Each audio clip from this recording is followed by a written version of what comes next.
De la pépinière au vignoble, aujourd'hui, le microbrasseur vous propose le portrait d'un vigneron de la région.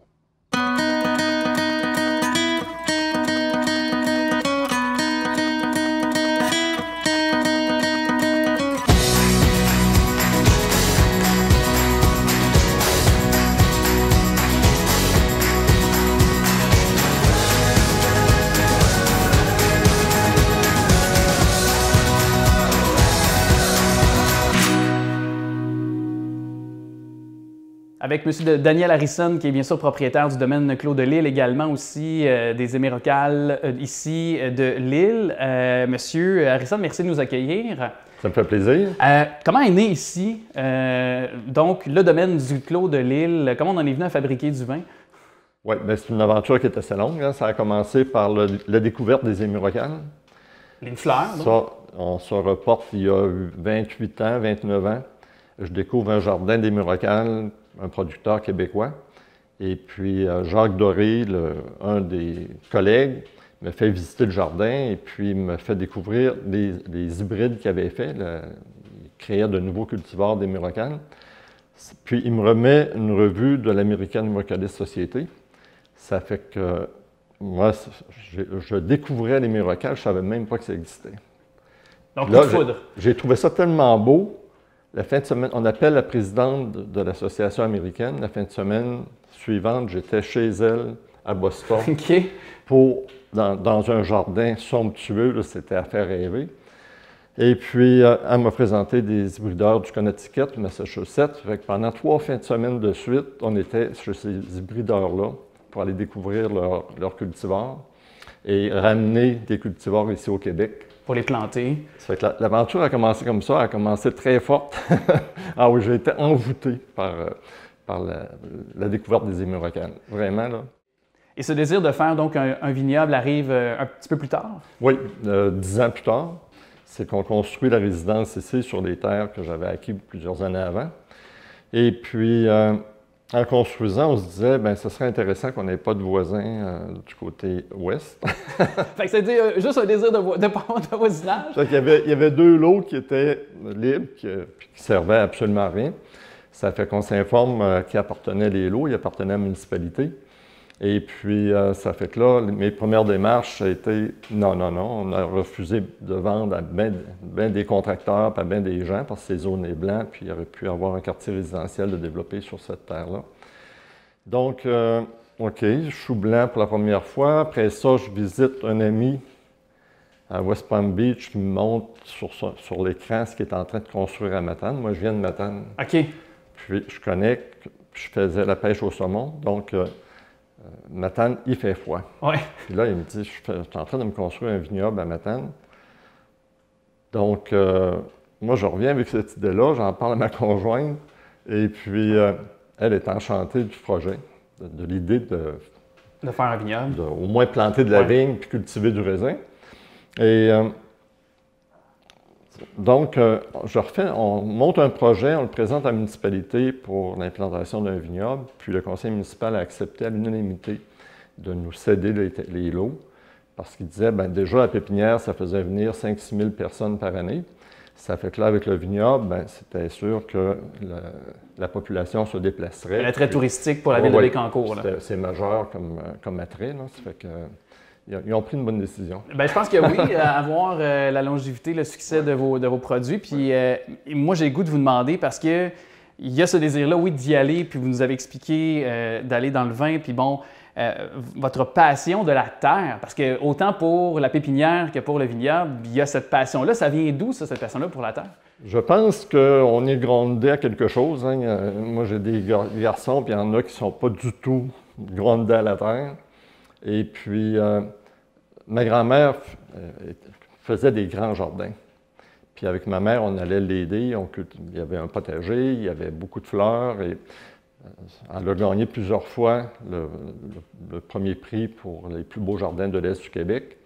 Ça fait que probablement qu'il y a quelque chose qui vient de là. Est-ce que l'expérience d'horticulteur, parce qu'au départ, vous avez commencé donc avec évidemment votre pépinière, est-ce que ça vous a servi par la suite pour avoir cette expérience puis pour développer une expertise dans le domaine du vin? Bien, je me suis rendu compte que L'horticulture, d'abord, c'est assez capricieux, puis j'avais des bons résultats. Et puis, mais surtout, le contact avec la terre, avoir les mains dans la terre. Moi, là, je passerais mes journées complètes à brasser de la terre, puis quand on fait l'empotage, là, tu as les mains dans la terre, tu en as partout, puis c'est correct. Oui. Et puis, au niveau du vignoble, ben, quand l'idée du vignoble, oui, c'est encore de la culture, du raisin, tout ce qui est fruits, ça m'a toujours comme captivé. Tu sais, moi, j'étais jeune, je ramassais des fraises, là, j'allais 2 fois plus vite que les autres. OK. Puis ma journée durait 2 fois plus longtemps que les autres. Ça fait qu'il y en a, ceux qui m'accompagnaient trouvaient ça très long.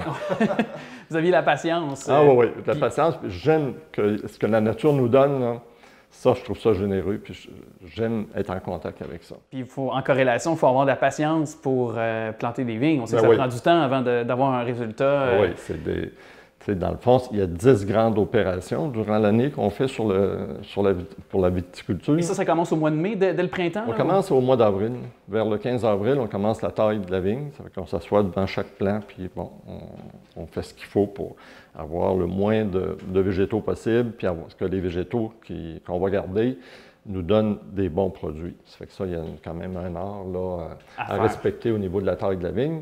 Et ensuite, il va pousser des bourgeons un peu partout sur les troncs. Il faut tout enlever ça. Il va pousser d'autres pentes qui vont venir du sol. Ça fait qu'il faut épamprer ça.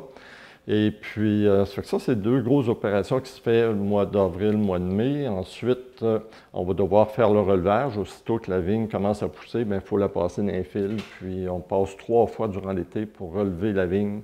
La maintenir Oui, droite? que ça soit bien droite, puis que les têtes soient bien ressorties au-dessus des fils, parce que ne faut pas que la vigne se mette à courir le long des fils, parce qu'elle peut atteindre 20 pieds, 30 pieds de long, puis là, ça va faire trop de feuillage.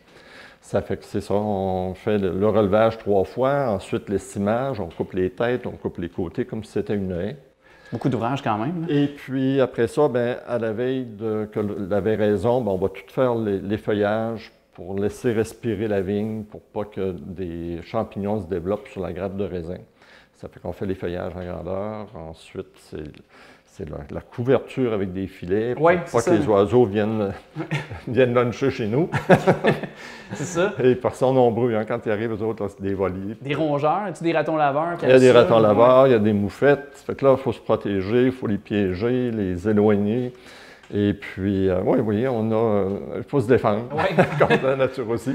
Oui. Puis est-ce que ça mène au vendange? Oui, ça nous amène à la véraison, pose de filet, après ça, la vendange, fin septembre, début octobre, on commence la vendange. Et c'est là, dans cette période-là, que littéralement, c'est quoi, on récupère les raisins pour la fabrication de la prochaine cuvée? Là. Quand on cueille pour une variété de vin, par exemple, on va vendanger le maréchal Foch. Bien, il faut que tout soit dans la cuve le soir pour qu'on fasse juste une cuvée de maréchal Foch pour faire le Clos Notre-Dame. C'est comme ça pour chacun des cépages. Et avec le climat qu'on a au Québec, qui est variable à cette période-là de l'année, j'imagine, même l'été, là, on est rendu avec les changements climatiques, je veux dire, vous êtes confrontés, j'imagine, à des choses qu'il n'y avait peut-être pas il y a une dizaine, peut-être quinzaine d'années quand vous avez débuté? Ou? Oui, le climat se réchauffe continuellement. Quand j'ai commencé, moi, en 2004, à planter la vigne, notre degré heure-jour, le nombre d'heures où la température est au-dessus de 10 degrés, n'atteignait même pas 1000 heures par année. OK. Et puis, aujourd'hui, on est rendu à 1350 heures. Imagine-toi, c'est un énorme changement pour la viticulture. En peu de temps, là. Ça fait que ça nous permet d'amener nos raisins à maturité. Puis, c'est un raisin qui est mûr puis qui est délicieux. C'est sûr que ça va faire un bon vin. Et puis, l'autre chose, ça nous permet aussi de planter du Vitis vinifera et des plants semi-rustiques puis de les conserver contre les protections, contre les froids d'hiver. Ça fait que c'est vraiment un gros changement au niveau de... Mais est-ce que pour la plantation de vigne, pour certains types de plantations, c'est moins favorable, mais pour la vigne, le temps chaud, ça vous aide, au Québec? Oui. Ça nous permet de diversifier aussi les cépages qu'on va planter. Comme moi, j'ai du pinot noir que j'ai planté il y a 10 ans. J'ai des résultats incroyables avec ça. Par contre, c'est des vignes plus frileuses. Il faut les abrier l'hiver avec des géotextiles pour les protéger. Mais en les protégeant, on a des quantités de raisins là, énormes. On pourra aller voir ça. Ben oui, on va pouvoir certainement lorgner ça avec grand plaisir. Par contre, est-ce que vous nous avez parlé de toutes ces étapes-là, mais ce savoir-là, je comprends qu'il y en a qui ont été acquis sur le tas, dans le champ, mais est-ce que vous avez suivi une formation aussi? Oui, je pense que ma plus belle décision, moi, ça a été avant d'acheter les lots de la municipalité, je suis allé suivre un cours en viticulture. L'enseignant, c'était Jean-Paul Martin, un œnologue. Et puis, là, on voyait le défi de la culture de la vigne, ça me paraissait énorme. Ça fait que j'ai invité Jean-Paul à venir évaluer le site ici. Et puis Jean-Paul, il me dit, bien écoute, moi, je ne suis pas spécialiste en sous-sol. Le sol, ça va, l'emplacement. Mais les sous-sols, je vais demander à Jacques Petit, qui est un spécialiste en sol pour la vigne, de venir avec moi, puis on va creuser des trous, puis on va aller voir ton sous-sol. Parce qu'il dit ce que goûte le raisin, c'est ce que goûte le sol. OK. Et puis, Jacques Petit, quand il est parti d'ici à la fin de la journée, il dit si tu le plantes pas, moi je le plante. OK. Il est impressionné par la qualité du sol. Il dit tu as le plus beau sous-sol qu'on peut trouver au Québec, c'est du schiste ici. Ça fait que c'est une pierre qui se défait, exposée à l'oxygène, elle va s'effriter. Mais il faut défaire le schiste 7 pieds de profond avec une pelle mécanique, bulldozer, préparer une parcelle, là, ça peut prendre un été complet pour une seule parcelle avec bulldozer, pelle mécanique. Et puis, une fois que le schiste est défait, là, il va exposer à l'oxygène, ce qui est en surface va s'effriter. Ça va nous permettre, au bout de 2 ans, d'avoir assez épais de sol pour pouvoir planter notre vigne. Et donc, vous avez planté vos premières vignes en 2004, mais tout ça, ça a pris début des véritables récoltes, ça a été quand pour vous? Oui. En 2004, on plantait de la vigne, puis on n'avait pas encore passé chez le notaire avec la municipalité. OK. J'avais hâte. Vous avez été audacieux, oui, je comprends. Là. Vous avez été audacieux. Oui. Non, mais le conseil municipal avait pris cette décision-là. Est-ce que vous avez eu des défis quand même importants? Tu sais, je disais 2004, là, les débuts des vignes, mais après ça, est-ce qu'il y a eu beaucoup d'essais-erreurs dans le trouver? Non, pas tellement, parce que j'ai toujours été accompagné par Jean-Paul. Ça fait 17 ans qu'on travaille ensemble, Jean-Paul et moi, en œnologue. Et puis, c'est lui qui m'a fait choisir les plants de vigne à planter. Puis, je vais te dire, dans le fond, ce qu'on plantait comme vigne, c'est ça avec quoi il faisait du bon vin. OK. On n'allait pas ailleurs. Puis moi, je ne connaissais pas ça, donc je me fiais beaucoup à Jean-Paul et puis on a avancé là-dessus. Et pour mener ce bon vin-là, quel type de cépage vous avez ici sur le vignoble? J'ai 10 cépages. Les principaux, c'est le Maréchal Foch avec lequel on fait un vin rouge qui a gagné une médaille d'or à la Coupe des Nations du Québec. On a aussi 3 hybrides américains qui sont du Saint-Pépin, du Louis Swanson et du Lacresson.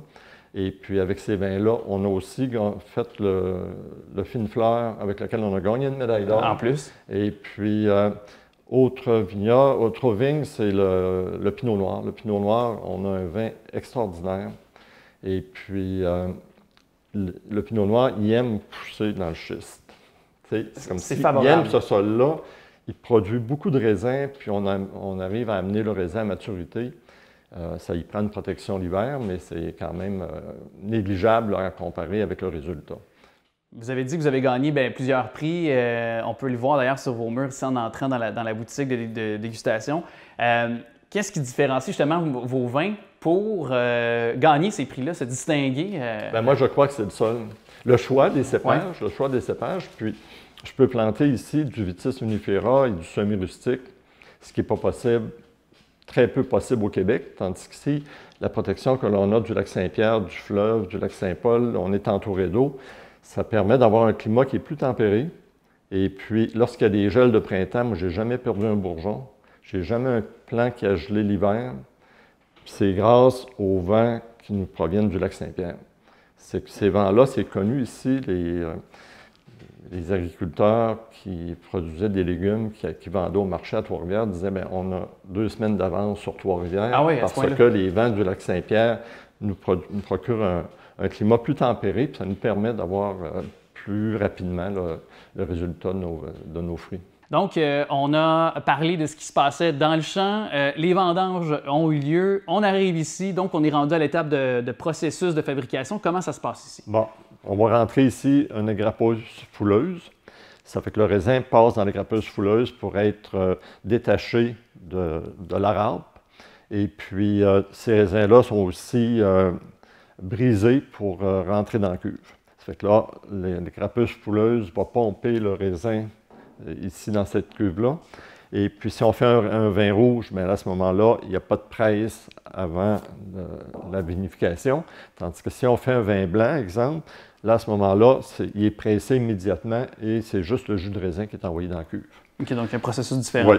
Ça fait que les premières 24 heures, on va mettre des produits pour protéger le raisin, pour être sûr que tout ce qui était à l'extérieur, qu'il ne se développe pas de levure qu'on ne veut pas avoir. Donc, ça, c'est les premières 24 heures. Au bout de 24 heures, on va chauffer la cuve pour l'avoir à peu près à 19-20 degrés minimum pour le vin rouge. Et puis là, on va l'inoculer. Ça fait qu'on met des tanins, de la nourriture, des levures, de la nourriture de levure, et puis là, notre cuve part en fermentation à peu près 24 heures après avoir inoculé. Et puis, par la suite, bien, à chaque jour, on vérifie la chaleur de la température de la cuve. Elle doit se tenir pour le vin rouge entre 22 et 24 degrés. Si on surchauffe la cuve, bien là, ça va donner des mauvaises saveurs, des mauvais goûts. Donc, il faut vraiment contrôler la chaleur que ce soit tout le temps. Et puis, en même temps aussi, on va mouiller le chapeau, parce que dans le vin rouge, il va y avoir un chapeau sur des paies de peau, des de noyaux. Là, c'est ça? Excellent. Et puis, donc, on prend le vin qui est à la base, et puis on le remonte à la surface de la cuve pour mouiller le chapeau. Parce que si le chapeau sèche, il va se développer des saveurs comme d'éther. Ça va venir briser le vin. On va perdre notre vin. Ouais. Il faut vraiment surveiller ça de près. Au bout de 14 jours, on va décuver. On met ça en repos pendant 4 jours. Au bout de 4 jours, après, on va encore décuver pour aller chercher des résidus, enlever les résidus qui sont déposés au fond de la cuve. Et après 1 mois et demi de ce genre d'opération-là, là, on va passer à l'étape de maturation. Okay. Ça fait que la maturation, ça dure plusieurs mois.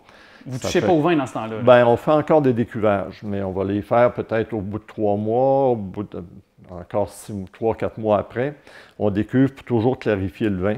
On enlève les dépôts et puis, si au besoin, on peut utiliser des clarifiants, mais c'est très rare. Ici, on en utilise, je pense que c'est arrivé une fois qu'on a utilisé un clarifiant. On arrive toujours à avoir un raisin là, qui... Ce clarifiant-là, ça vient quoi? Ça vient aider le vin? Bien, ça va permettre aux résidus qui sont dans le vin de se déposer au fond de la cuve. Okay. De conserver le bon vin. Ouais. Okay. Puis, est-ce que c'est le même processus si on parle, là, vous avez parlé d'un vin rouge, un vin blanc, vous faites aussi du rosé ici. Oui. Est-ce que c'est les mêmes étapes ou il y a des changements? C'est un peu différent pour le rosé. Je vais commencer la fermentation comme si je faisais un vin rouge. Avec les peaux, les pépins, tout se retrouve dans la cuve parce que dans la peau, il y a des saveurs de fraises, framboises et de tire brûlée que je n'ai pas dans le globe si je n'avais pas la peau. Okay. Ça fait que là, je fais ça pendant 4 jours et puis je presse. Puis là, après ça, on tue les levures indigènes et on recommence une fermentation avec une levure pour roser. Et puis la deuxième fermentation va durer environ 12-13 jours. Et puis, ça donne... Ça donne un résultat. Il faut que ça donne le résultat qu'on veut avoir. Justement, parlant de résultats, vous en faites du bon vin. On va aller le constater. J'ai le goût qu'on ait dégusté le tout. Bien, ça me fait plaisir de vous faire découvrir nos vins.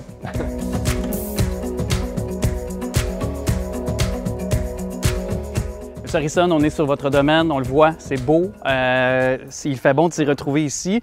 Avant de vous présenter le produit vedette, il y a quand même d'autres vins, quelques-uns de vos autres vins que vous teniez à nous présenter. Bien, on produit 7 vins. On a 2 vins blancs, le Fine Fleur et le Lila Bécancour, qui sont des vins secs, particulièrement secs, florales, et très légèrement fruités. Ça va bien avec le nom Fine Fleur? Oui, oui. Et puis le vin rosé, c'est un vin qui a 8 grammes de sucre résiduel, un vin apéritif qui est très intéressant.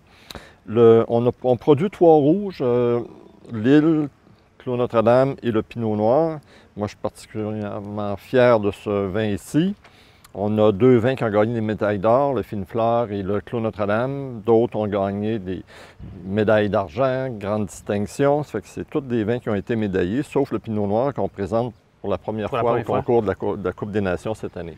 Et d'ailleurs, le nom, c'est toujours en corrélation avec votre passion avec la pépinière, la passion des fleurs. C'est ça, les fleurs sont là, oui. Le vin est ici. Et puis, c'est ça, on a choisi comme étiquette de faire des étiquettes avec toujours la corrélation avec la pépinière. Donc, sur chaque étiquette, on retrouve ici des fleurs qui ont été créées par Mme Béchard, celle qui a fait le tableau. C'est une artiste. Et puis, oui, une artiste peintre de Trois-Rivières. Des pivoines et des émeraucales. Ça fait que chaque bouteille de vin représente vos passions. Là. Oui, oui, oui. Vos passions. Et le fruit de votre travail, c'est le cas de le dire, c'est de nous faire des bons vins qu'on est prêt à déguster. Vous avez choisi donc le Doux Frisson. Oui, qu'on va prendre accompagné avec des fromages, du foie gras, c'est des bons accompagnateurs pour le Doux Frisson. Et puis, donc, je t'invite à déguster ça. Bien, avec plaisir. Je vais me voler un fromage donc, près de vous. Et donc, il se prend avec des fruits, ça se prend avec du fromage, ça se prend, ce vin-là peut s'accompagner avec du pâté. Oui. Puis, surtout les fromages crémeux, les triple crème, exemple, là, sont délicieux avec ça. Les fromages forts, c'est un petit peu trop de saveur qu'on veut aller chercher, donc on va s'en tenir aux fromages plus doux. Ben, allons-y. Attaquons. OK. Et il est très, très bon. Il est fruité, hein? Très... Est-ce qu'il goûte un peu la poire, ça se peut-tu? En attaque, c'est ça, on a une saveur de poire bien mûre. Ensuite, c'est l'ananas qui domine.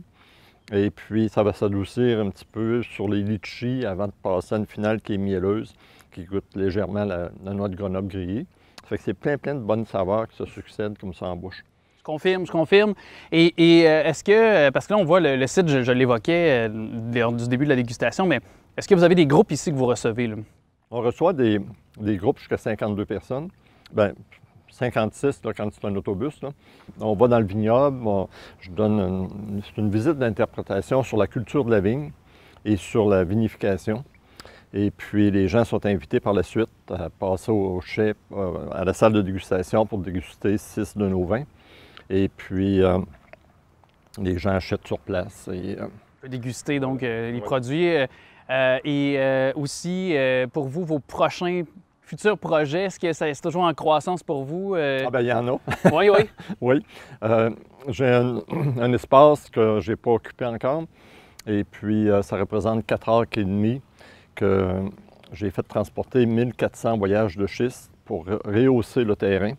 Et puis, par-dessus ça, 200 voyages de l'aume pour un petit peu aider l'enracinement des plants. Oui. Ça fait que l'an prochain, on va commencer à planter dans cette parcelle-là. Je pense beaucoup au Riesling.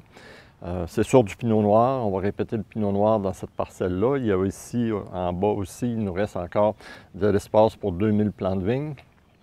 Donc, encore des projets. OK. Donc, plusieurs milliers de vignes. Oui. Puis, je pense que mon plus gros projet, c'est d'associer mes 4 garçons à l'entreprise. Wow! Je donne une partie des parts de l'entreprise et puis ils viennent nous aider les fins de semaine parce qu'ils ont tous chacun leur emploi. Oui. Ça fait qu'ils viennent les vacances, fin de semaine, et aux vendanges, ils sont là pour participer puis nous aider à faire différents travaux. J'en ai un qui s'occupe de tout ce qui est mécanique et puis tout l'entretien de la machinerie. Et puis d'autres s'occupent de la vente à Québec. J'ai un garçon à Québec et son ami qui font la promotion de notre vin dans la ville de Québec. Plusieurs points de vente. Oui. Donc, c'est une histoire familiale que vous voulez continuer. J'espère que ça va être une grosse histoire familiale. Je vous le souhaite parce qu'en tout cas, c'est avec brio que vous l'amenez. Puis, on vous souhaite la meilleure des chances, évidemment, pour vos prochains développements. Merci de nous avoir accueillis. Ça a été un véritable plaisir. On invite les gens, bien sûr, à découvrir votre entreprise. Tout le monde est bienvenu, puis on a grand plaisir à les recevoir. Merci à vous. Au plaisir. On vient de vous faire découvrir le domaine du Clos de Lille qui, avec l'excellence de ses vins, démontre encore une fois que cet adage tiré du grec ancien est toujours d'actualité, soit que le vin est vraiment la boisson des dieux.